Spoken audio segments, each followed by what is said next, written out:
not easy to do. Most people throw in the towel. Most people can't handle that heat, and it requires you to regroup in a way that's going to bring you to new levels. But the only way that happens is if you make a decision in advance that no matter how tough it gets, you're not going to quit.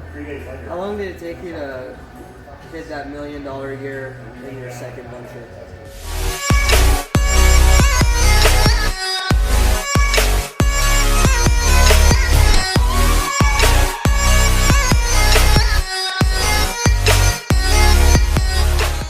Second venture? Yeah.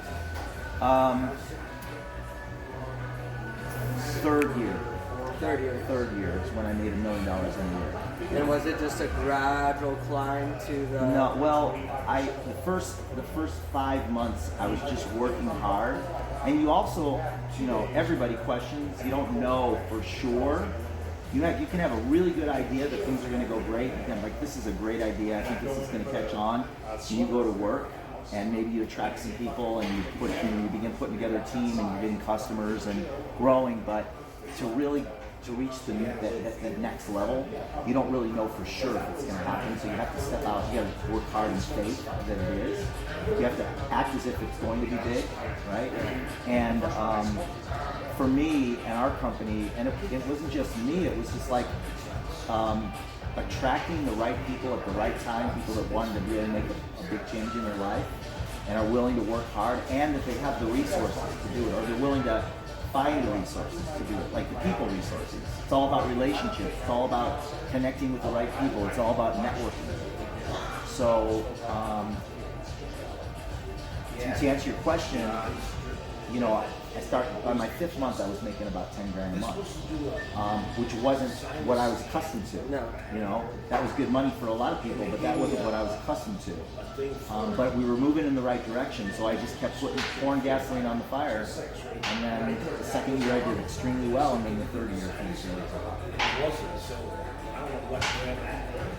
Have you ever been offered a better situation somewhere else?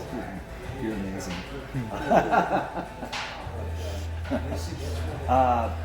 Yes, in fact, the more successful you become, the more people want you. And they really don't want you as much as they want your network. They want the relationships that you've built. And so the bigger you get, and the more high profile you get, and the more you put yourself out there, the more people come after you. And they're willing to pay you to move. The problem is the people that get paid to move over the long haul, they typically never do that good. Typically. The ones that are willing to take the next check to bring their team, because it destroys many relationships in the process. I fell into that trap over and over and over again in my 20s. Yeah. And I feel like the only reason, or the biggest reason I was able to actually make it in solar was because no matter what was thrown at me or what was offered, and especially when I was going into, when I was in the valley, it seems obvious that you would take it, but I just didn't want to repeat the same cycle. Yeah, you have to make some decisions. The other thing is this guy right here, Al Thomas, he's recording me. How you doing, Al? Hey, buddy. Al was one of my early mentors before I ever made a penny in business. And I had struggled for 10 years. I'd never made a penny in business. I was involved in different companies and tried, and trying doesn't work too well.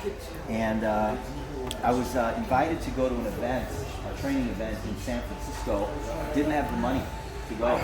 How old were you? 34 years old. 33, 34 years old. Never made more than $28,000 in a year in my life at the age of 34. In fact, my rent was $200 a month. I was living in an enclosed garage in Tempe, Arizona. I had a broken down Jeep that was sitting in the street, and I couldn't afford to fix it. So for 2 years it sat in the street. And I was invited to this event, and some of my mentors believed in me, Jay and Meg Smith, and they said they'd pay for my airline ticket and my hotel room. And I went to this event, and that's where I met this guy, Al Thomas. And Al was one of the top guys in this company, and it was a newer company. I mean, it had been around a few years, but he was there, and I got invited to a dinner, and there were, I don't know, 10 people around the table, and these are all people that were making big money, and they were leaders in this company, and I had never made a penny. And I just listened, and that was when I got to know Al. A couple of months later, I was in Phoenix, Arizona, and I heard Al was coming to town at the Safari Resort on Scottsdale Road in Camelback, and that resort's not there anymore, but Al was one of the speakers. I think he was the main speaker at that event. And I invited a couple people to it. We sat in the front row. I actually had invited 5 people, and if I recall, I think I had 2 people with me, maybe 1, I can't really remember. But Al was on stage, he was funny, he was fun, and I was feeling down, I was feeling like, how did Al get 200 people here and I can't even get 5, I was just feeling really kind of bummed out about it. And then I realized Al, from the front of the room, said, if you're here with me, stand up. And 3 people stood up that were with Al. And I realized Al didn't get all those people there. Al got 3 people there. I got 2 people there, one or 2. And I saw, Al remembered me from that dinner in San Francisco. We became friends. And then I went on. Once I realized that the reason Al was making money is because there were hundreds of meetings going on across the country, and Al had 2 or 3 people at every one of them. And so his team had people at those other events. And so I realized that the magic of creating momentum in a network marketing business, or a business where you're dealing with teams of people, the key is you don't need to get everybody. You just need to find a few, your core group of leaders. And sometimes you have to bring on 20 or 30 people to find one. You bring on 20 or 30. In fact, I'm sure, Edmund, in your career, you found that you've got to recruit more than 2 people to find 2 leaders. You're going to have to recruit 20 people or 30 people to find 1 or 2 leaders. And so when somebody comes to me and they say, Jordan, I've brought in 10 people and I'm not making any money, or I've got 5 customers and I've got 1 distributor and I'm not making any money, it's like, well, you're just getting started, Yeah. So Al taught me some lessons in the early days that I didn't. And by the way, there's in my book Beach Runners, which has sold over 1 million copies. There's a whole chapter in my book about Al, and so he had a huge impact on my career and on my life in terms of the mentoring in the early days before I'd ever made a penny. Yeah. Love that. January 5th, 2019. I'm walking on the beach with this man. We're staying in this beautiful beach house. Just sold for $4 million. That Jordan had, and I had already read Jordan's book and listened to it on audio a couple hundred times. Been following Jordan for a decade, and Jordan's life's incredible. And he was sharing with me how I was 30 years old, and he was sharing with me how at my age he didn't have anything, and I'm there on the beach with $300 to my name, and I'm thinking to myself, it's so hard to imagine that and picture that because of his life that he has today. And for me, that walk was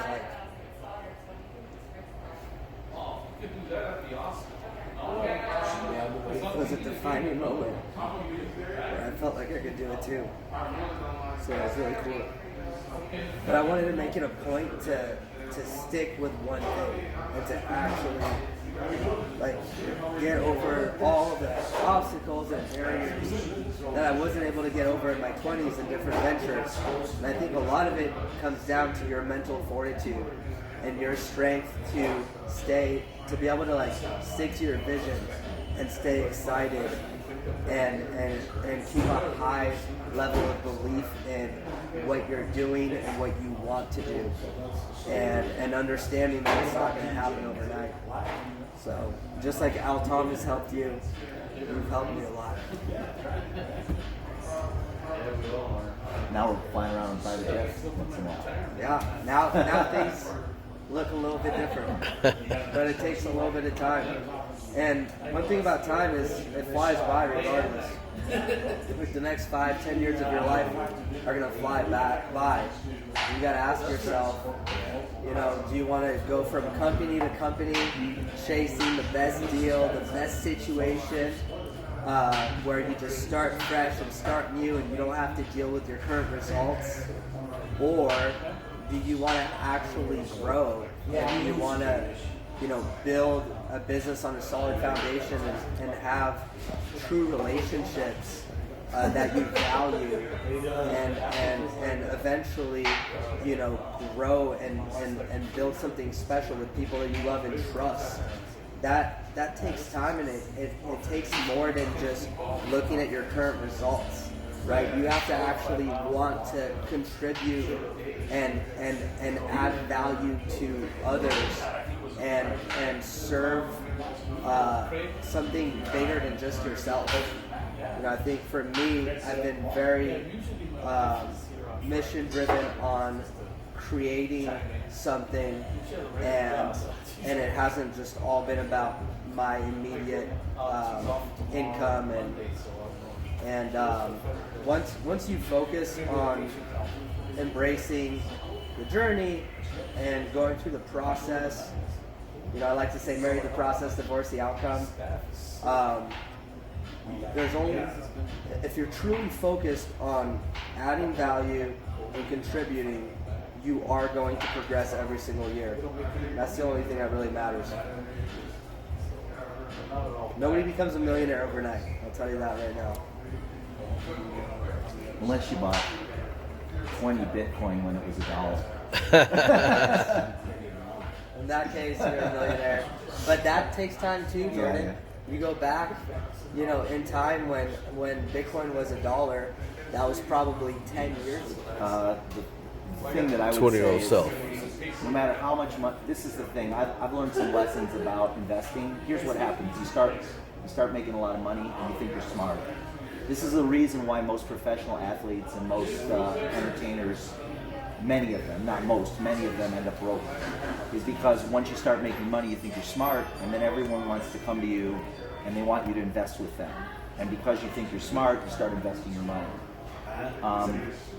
If I were to go back and just do what the book, The Richest Man in Babylon, taught me to do, if you've read that book, you know that the message in The Richest Man in Babylon is just take 10% of your money and put it into a conservative long-term investment, and just don't touch it no matter how bad things get. Just leave it in, and every check you get, put 10% away. See, here's what happened over the course of I took half the money I made, the millions that I made the first time around, and I invested it in about 40 different businesses. Most of them were startups. Most of them were businesses where people came to me and said, I've got this idea, and it looked like a great idea, which it was. A lot of them were very, very good ideas. Movies, nightclubs, restaurants, technology, real estate partnerships. And over the course of time, it's hard to believe this, but I lost all of it. $4 million. Lost all of it. And that's what happens to a lot of professional athletes and entertainers.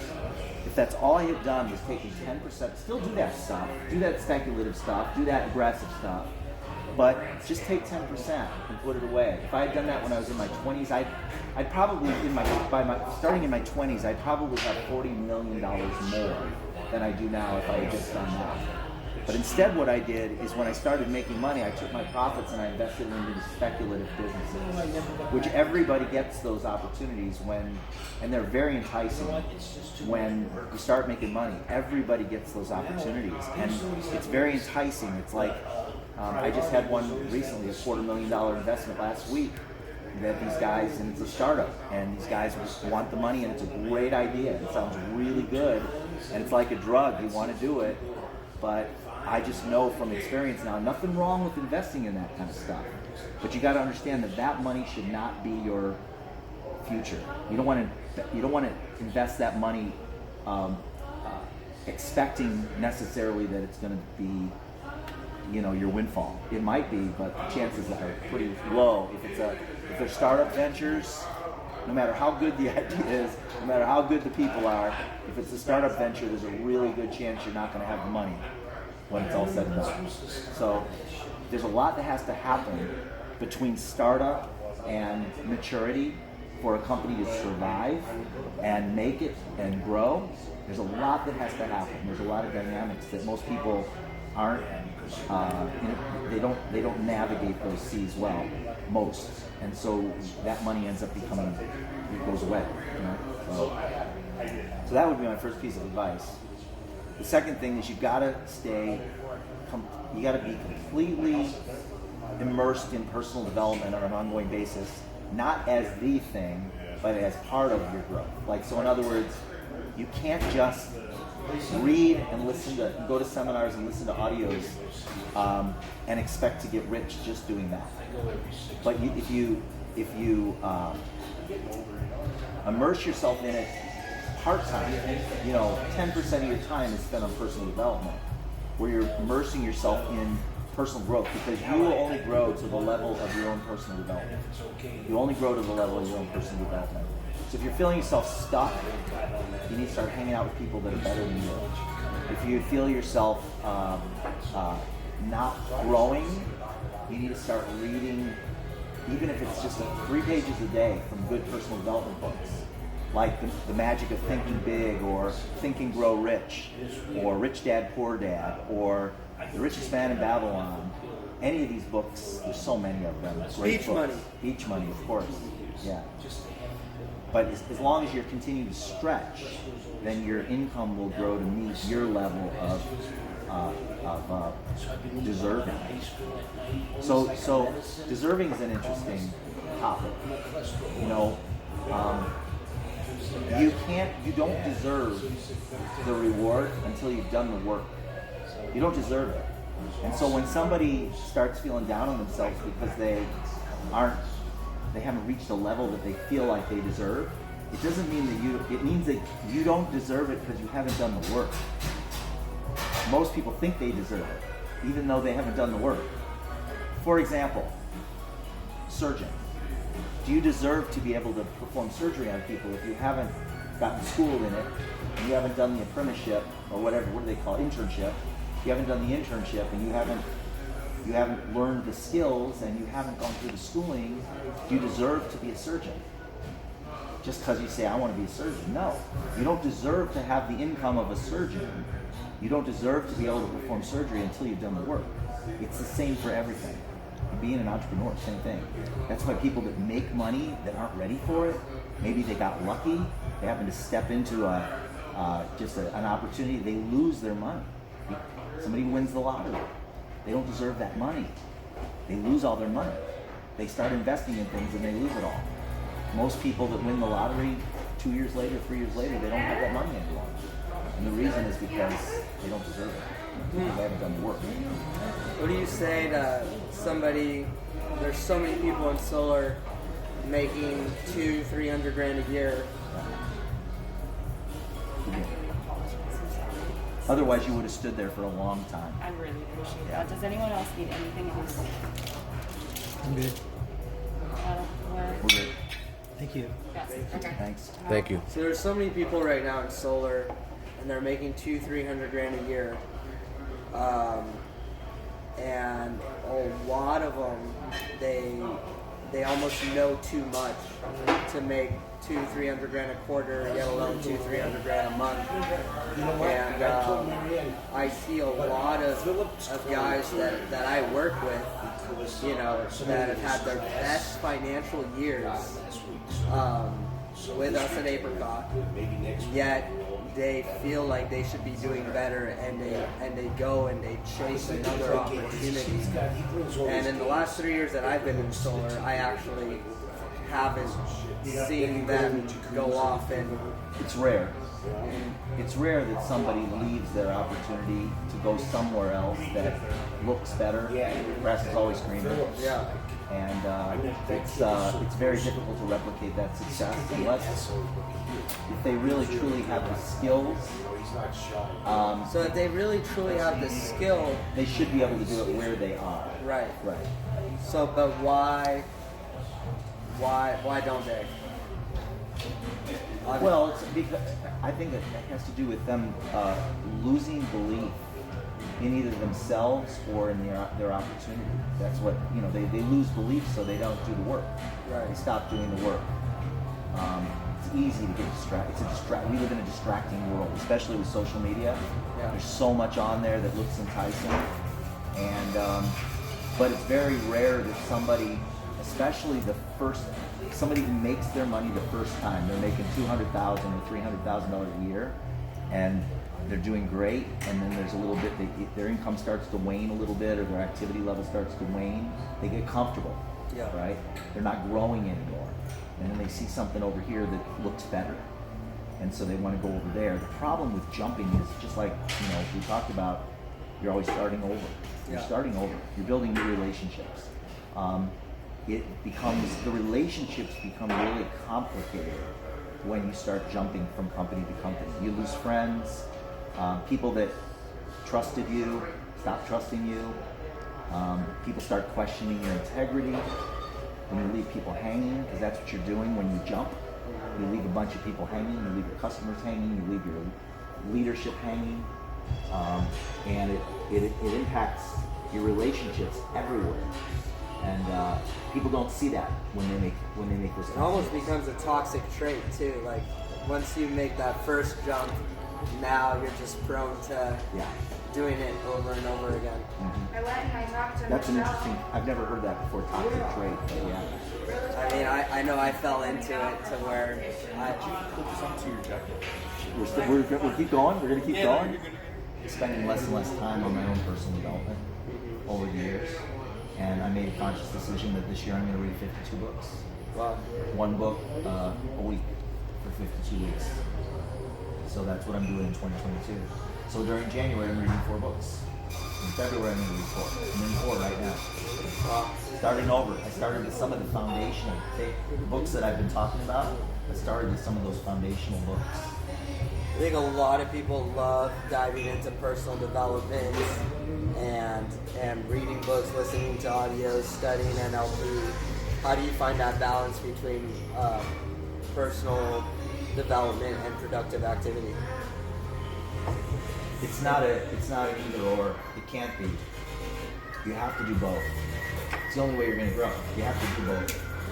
You have to think it, and then you have to do it.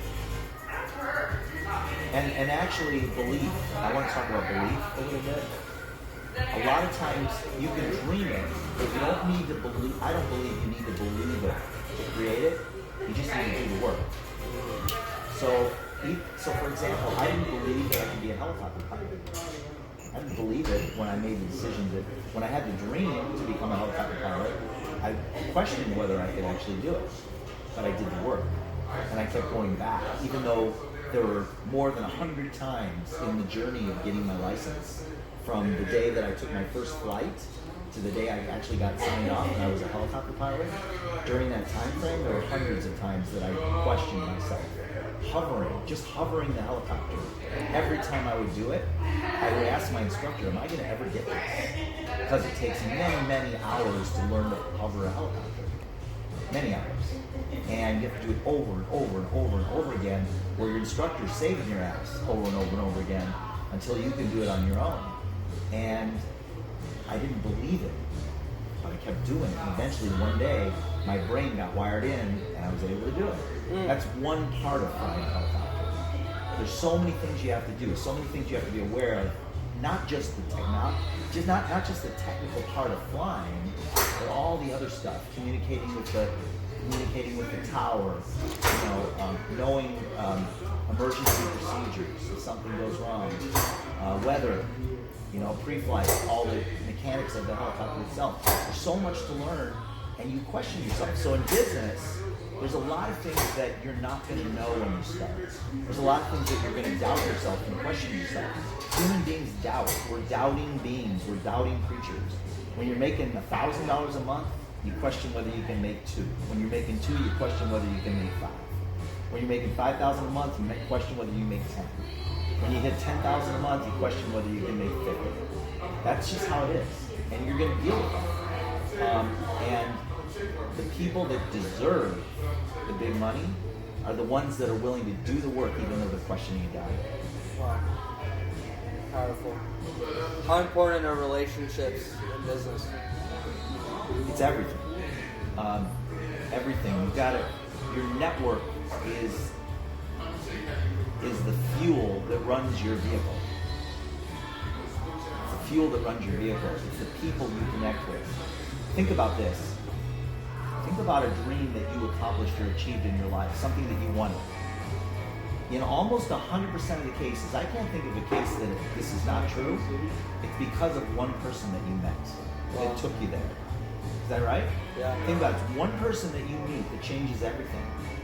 So it's it's networking. It's meeting new people, new buds on the tree, meeting new people, developing new relationships, not just to get something, but to create a relationship and see where it goes together, you know? So there's certain people you meet that you go, you know what, this is not somebody that's going to serve me or them by us being connected.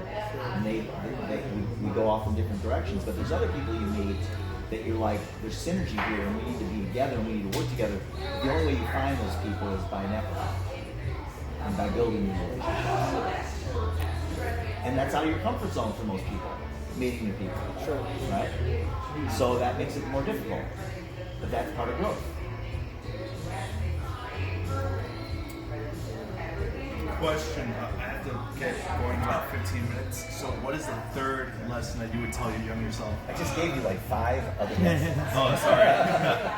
No, I don't know. What is the third lesson? That I would tell my 20-year-old self? Yeah, like if you could go back in time. 10% self-development.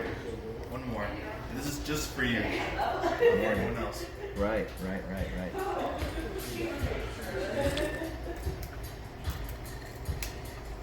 Yeah, people ask me all the time about, like, what do you regret or what would you do differently? It's the same question that you're asking. What would you do differently? And the truth is, I wouldn't. Sometimes it's your struggle that is the story that inspires other people to want to be part of your journey with you. So if I didn't have the struggles, if I didn't have the setbacks, major setbacks, you know, going for 10 years and never making more than $28,000 a year and having a broken down vehicle and living in a garage at the age of 34 years old, that story, once you get on the other side of it, is a story that inspires people.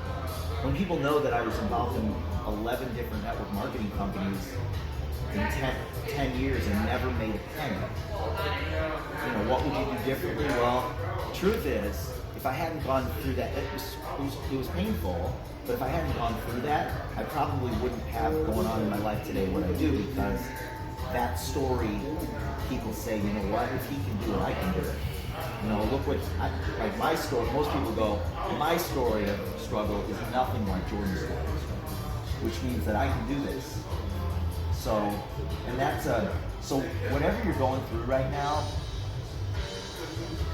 it's the story, that story needs to be written, whatever you're going through right now. Whether it be you were making $300,000 a year and now you're making $50,000 a year, and you have to rebuild.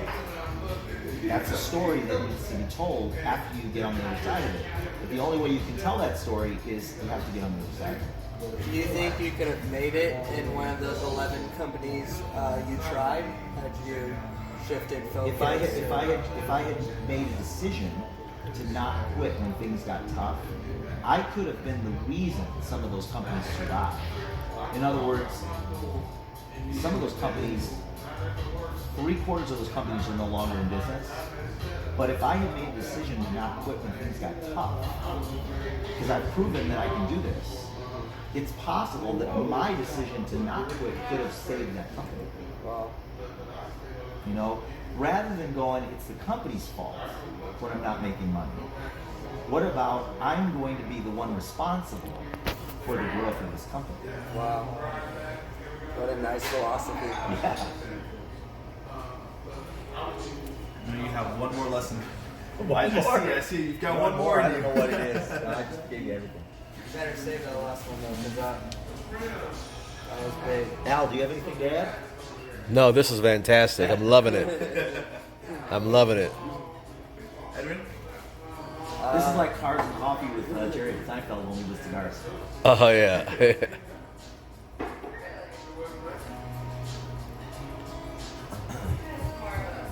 closing statements of them? I really like that. You know, rather than blaming the company, you know, saying that you're going to be the reason why this company blows up and scales and becomes a massive success story. That's such a great philosophy because now you're no longer Victim. a victim or laying blame. You're looking for ways to contribute and add value and innovate and problem solve and overcome obstacles, and your focus has shifted to creating, to actually producing, and that'll make all the difference. And I think, you know, I've found that I'll actually do more for others or contributing to a cause than I will for myself. And there's so much power in that. You've got 250,000 people that showed up in an age where there was no social media or text messaging, and they showed up to hear MLK speak. And it's because they believed in his cause and his mission. And so, you know, hopefully, if you're out there, you believe in what you're doing, you're passionate about it, and you want to be as big of a part of it as possible.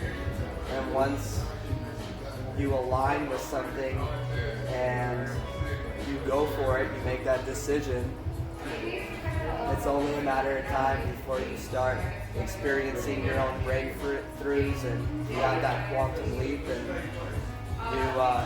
you know, like Jordan mentioned, you start inspiring others by giving them that belief that they can do it too. You know, everyone's got a great story out there, but are you going to make something of that story?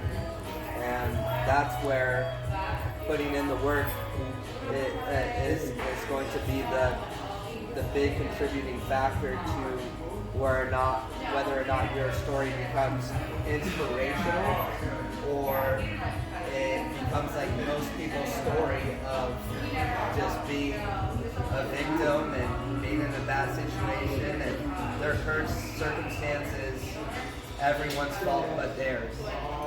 And it's the easiest thing to do is to lay blame, you know. But when you're pointing the finger at someone, you got a lot more pointed back at yourself. So. See you at the top or from the top? Yes, sir. And the outro. I'll see you at the top.